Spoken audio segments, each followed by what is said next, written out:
For the past decades, journalism has been the main source of information for most people. Curtis Brainard, managing editor at Scientific American, shares his opinion on the journalist's role.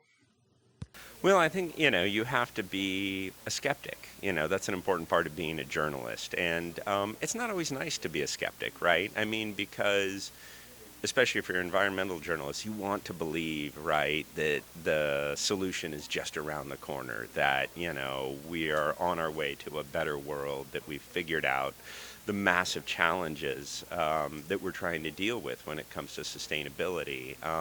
We want to believe that, but we can't, right? I mean, I think you want to assume good intent, right? Assume that people mean well and they're trying, but constantly you need to be poking at their theories, poking at their proposed solutions, and testing them. That's the only way that we're going to know which ones have merit. From the perspective of both a journalist, an editor, and a reader, Brainard shares his point of view on the reader's responsibility on the information chain.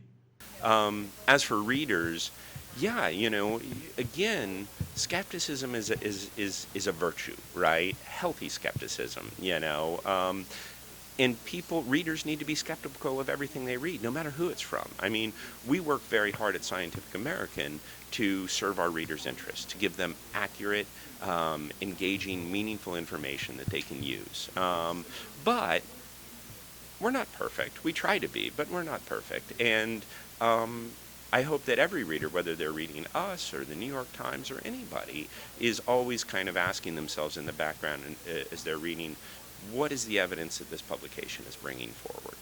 How do they know what they know? Why should I trust this organization? And it doesn't mean they shouldn't trust, but they should understand why they're trusting a publication.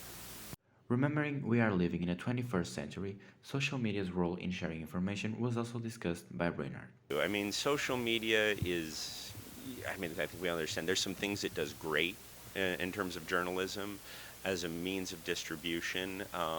It's incredibly powerful. It's done some really, really good things, but they're not news creators. And that's we always need to remember that. They're distribution platforms, and I don't think we should ever make the mistake of assuming that a social media company is going to save journalism or somehow make journalism better. The people that are going to save journalism and make journalism better are the creators, not the distributors.